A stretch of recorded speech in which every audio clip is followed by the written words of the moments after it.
जय हिंद फ्रेंड्स, जय हिंद दोस्तों। आज हम पढ़ने वाले हैं चैप्टर 4 क्लास 12 पॉलिटिकल साइंस का चैप्टर 4 इंटरनेशनल ऑर्गेनाइजेशन, है ना। जो चैप्टर 4 है अंतर्राष्ट्रीय संगठन, तो ये आज हम पढ़ने वाले हैं। सो व्हाई इंटरनेशनल ऑर्गेनाइजेशंस, अंतर्राष्ट्रीय संगठन हमें क्यों चाहिए, this is the question. So will start from here that we also find that UN is generally regarded as most important international organization in today's world, है ना। तो हमें यह ऐसा लगता है और हमें यह प्रतीत भी होता है कि जो UN है, संयुक्त राष्ट्र संगठन जो है, ये आज के डेट में बहुत ही महत्वपूर्ण संगठन है ना। अंतर्राष्ट्रीय संगठन, बहुत ही महत्वपूर्ण अंतर्राष्ट्रीय संगठन है। So, in the eyes of many people all over the world, it is indispensable and represents the great hope of humanity for peace and progress. तो बहुत दुनिया आज दुनिया की नज़र में यह जो संगठन है वो शांति और प्रगति के प्रति मानवता की आशा का प्रतीक है ना। Human hope of unity for piece, and ये इंडिस्पेंसेबल है, इट इज़ इंडिस्पेंसेबल, है ना। तो ये ऐसा संगठन है जिसके बिना हम नहीं रह सकते हैं, है ना। ये बहुत ही अनिवार्य संगठन है, इंडिस्पेंसेबल है। So why do we then need organisations like UN, है ना।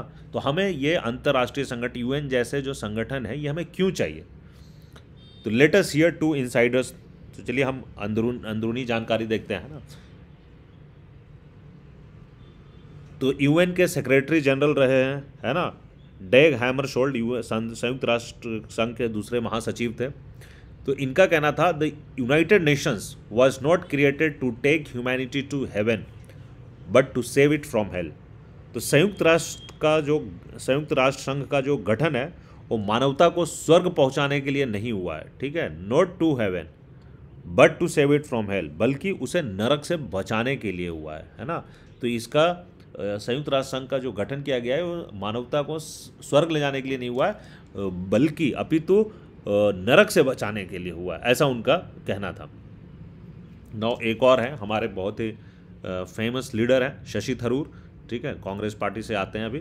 तो ये farmer UN secretary general for communications and public information ये रह चुके हैं। तो इनका भी एक वक्तव्य है, अभी हम उस वक्तव्य को देखने वाले हैं।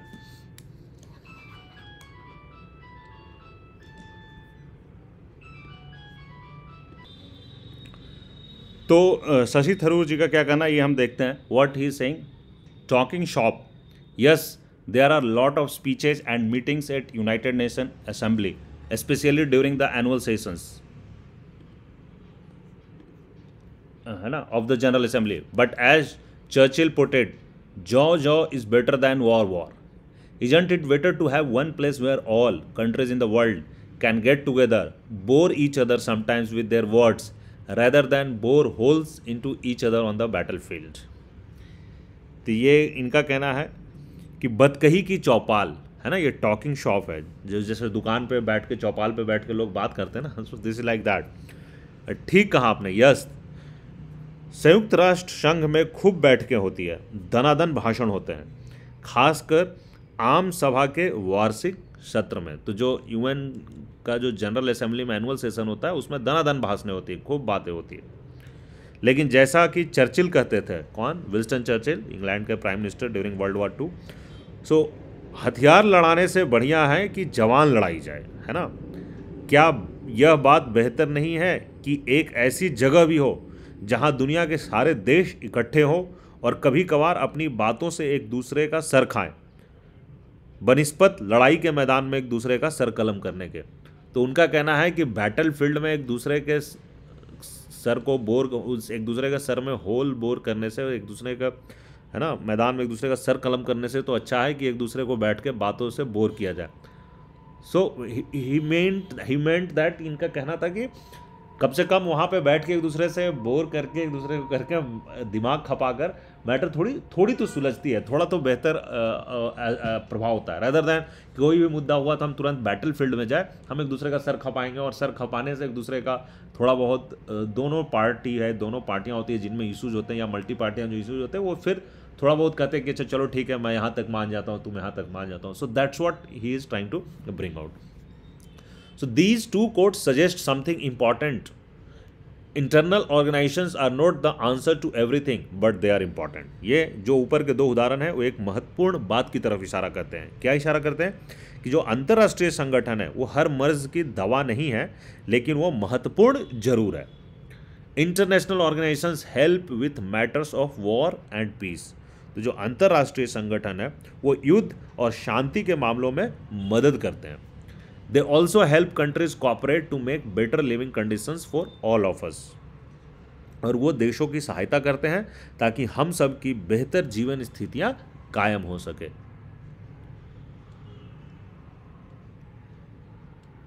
Countries have conflicts and differences with each other. तो देशों के बीच मनमुटाव और झगड़े होते हैं. That does not necessarily mean they must go to war to deal with their antagonism. है ना. तो कह रहे हैं कि देशों के बीच में मनमुटाव और झगड़े होते हैं, लेकिन इसका यह मतलब नहीं कि अपने वैर विरोध के कारण वो एक दूसरे से युद्ध ठान ले. है ना. हमेशा वॉर के थ्रू ही रास्ता नहीं होता है, युद्ध ही ठान लेना जरूरी नहीं है. They can instead discuss contentious issues and find peaceful solutions. Indeed even though this is rarely noticed, most conflicts and differences are resolved without going to war. तो इसकी जगह जो एक दूसरे से युद्ध करने की जगह वो विभेद के मसलों पर बातचीत कर सकते हैं. कौन? कंट्रीज. एंड उसका एक शांतिपूर्ण समाधान ढूंढ सकते हैं. तो वस्तुतः होता क्या है, अधिकांश झगड़ों और विभेदों का समाधान बिना युद्ध के ही किया जाता है. लेकिन ये एक ऐसा तथ्य है जिस पर कम ध्यान जाता है. लोग इसको कम नोटिस करते हैं. It's a fact which is less noticed, but it is more important कि ज़्यादातर समस्याओं का समाधान बातचीत से हो जाता है रदर देन युद्ध जाने के बजाय. So the role of an international organisation can be important in this context. तो इस संदर्भ में अंतर्राष्ट्रीय संगठनों की जो भूमिका है वो महत्वपूर्ण हो जाती है. An international organisation is not a super state with authority over its members. तो एक जो अंतर्राष्ट्रीय संगठन है ना, वो कोई शक्तिशाली राज्य नहीं होता, एक सुपर स्टेट नहीं है जिसने अपने सदस्यों पे धौंस चलती हो. ऐसा नहीं है कि ये सारा कंट्री मिला के एक सुपर कंट्री है और वो जो बोलेगा वो सारे कंट्री को मानेगा, उनको वो binding. It is not like कि जैसे इंडिया के अंदर सारे स्टेट्स हैं, तो जो हमारे सेंट्रल गवर्नमेंट है उसकी बातें स्टेट गवर्नमेंट को बहुत हद तक माननी होगी बहुत सारे एस्पेक्ट में. बट यूएन जो है, इंटरनेशनल ऑर्गेनाइजेशंस जो है, यूएन जो है, उस ऐसा नहीं है. It's not a super state. इसके ऑथोरिटी नहीं है सारे मेंबर्स में, है ना, बट इसके कुछ इम्पैक्ट्स है. It is created by and response to states. तो ये क्या है, ये राज्यों के द्वारा ही बनाया गया है ना. It comes in to being when states agree to its creations. Once created it can help other member states resolve their problems peacefully. तो अंतर्राष्ट्रीय संगठन का जो निर्माण है वो विभिन्न राज्य ही करते हैं, है ना, स्टेट्स ही करते हैं, वो लोग मिलकर करते हैं और ये उनके मामलों के लिए जवाबदेह होता है. तो वो लोग मिलकर ही एक संगठन बनाए हैं, उनको डिफरेंट कंट्रीज मिलकर एक संगठन बनाया और उनके मामलों के लिए रिस्पॉन्सिबल है, जवाबदेह है.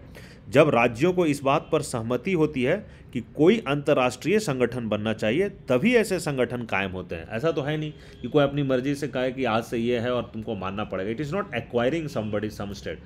खुद सब लोग मिलकर, सारे राज्य लोग जब चाहते हैं तभी कोई संगठन बन सकता है. कोई भी संगठन बन रहा है, अगर नॉट ओनली यूएन, अगर छोटे लेवल के कुछ संगठन भी अगर बनते हैं तो वो तभी बनेंगे जब संगठन के मेंबर्स एक दूसरे के साथ आने के लिए तैयार हो.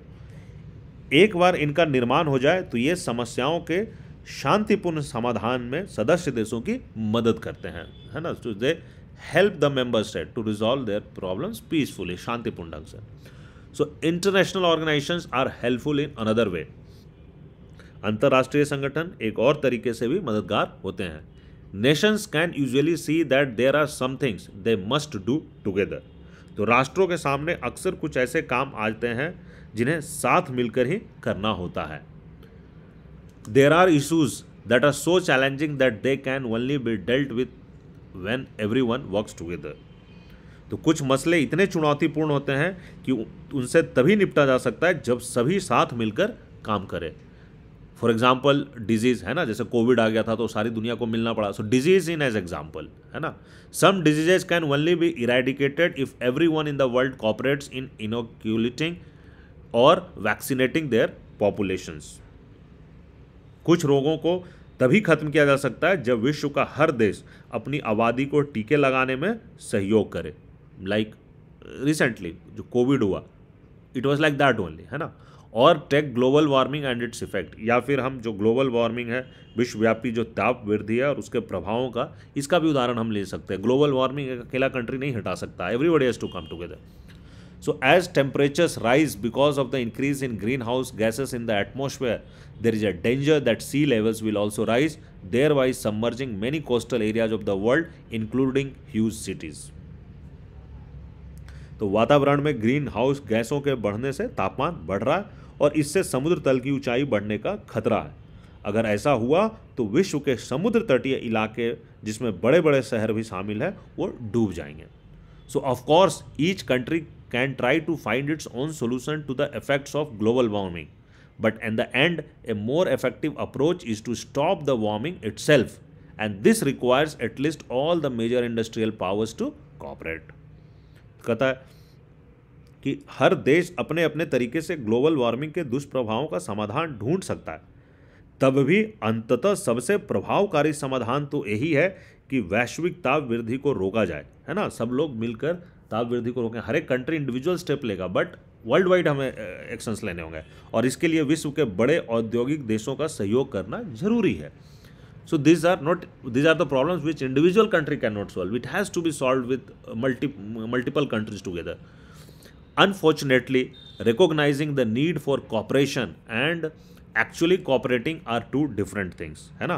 तो दुर्भाग्य से ये कह रहा है कि सहयोग की ज़रूरत को पहचानना और सचमुच में सहयोग करना दो अलग अलग बातें हैं, है ना. So to recognise the need for cooperation वो अलग बात है, सहयोग करने की ज़रूरत को पहचानना, और एक्चुअली में सहयोग करना ये अलग बात है. Nations can recognise the need to cooperate but can always agree on how best to do so, how to share the costs of cooperating, how to make sure that the benefits of the cooperating are justly divided, and how to ensure that others do not break their end of the bargain and cheat on an agreement. तरह देश सहयोग करने की ज़रूरत को पहचान सकते हैं, लेकिन सहयोग का सबसे बेहतर तरीका क्या हो, इस पर हमेशा उनकी बीच सहमति नहीं हो सकती है ना. सहयोग की ज़रूरत सब मान लें, लेकिन क्या बेस्ट तरीका है, कैसे सहयोग करना है, उस पर कोई ज़रूरी नहीं है कि सब सहमत हो.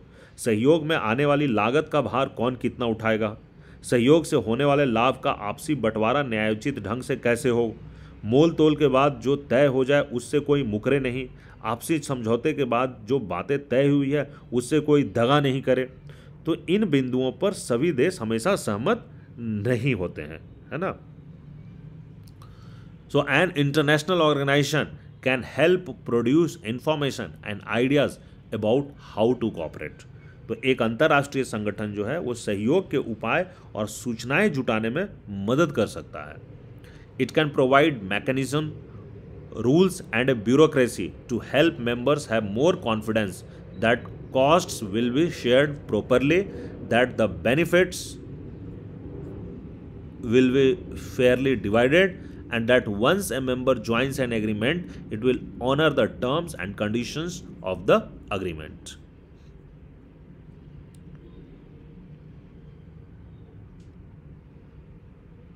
ऐसा संगठन जो है, ऐसा जो अंतर्राष्ट्रीय संगठन है ना, नियमों और नौकरशाही की एक रूपरेखा दे सकता है, ताकि सदस्य देशों को यह विश्वास हो कि आने वाली लागत में समुचित साझेदारी होगी और जो लाभ का है वो न्यायोचित बंटवारा होगा. और कोई एक सदस्य है ना एक बार समझौते में शामिल हो जाता है तो इस समझौते के शर्तों के नियमों को वो पालन करेगा. So with the end of the cold war we can see that UN may have a slightly different role. तो शीत युद्ध के अंत के बाद संयुक्त राष्ट्र थोड़ी अलग भूमिका निभा सकता है. As the United States and its allies emerged victorious, there was concern amongst many governments and peoples that the Western countries led by the US would be so powerful that there would be no check against their wishes and desires. तो America और उसके खेमे के देश विजेता बनकर उभरे थे कोल्ड वॉर खत्म होने पे, है ना। और ऐसे में बहुत से लोगों और सरकारों को इस बात की चिंता समा रही थी कि अमेरिका की अगुवाई में पश्चिमी देश इतने ताकतवर हो जाएंगे कि उनकी इच्छाओं और आकांक्षाओं पर लगाम लगाना असंभव हो जाएगा। Can the UN serve to promote dialogue and discussions with the US in particular, and could it limit the power of American government, है ना। We shall try to answer this question at the end of this chapter. तो अभी क्या कह रहा है कि क्या जो संयुक्त राष्ट्र संघ है वो अमेरिका के साथ संवाद और चर्चा करने में मददगार हो सकता है, और क्या ये संगठन अमेरिकी सरकार की ताकत पर अंकुश लगा सकता है। तो इन सब सवालों के उत्तर जो है इस चैप्टर के अंत में देखेंगे। सो ये टॉपिक दोस्तों यहाँ पे अभी समाप्त हो जाता है।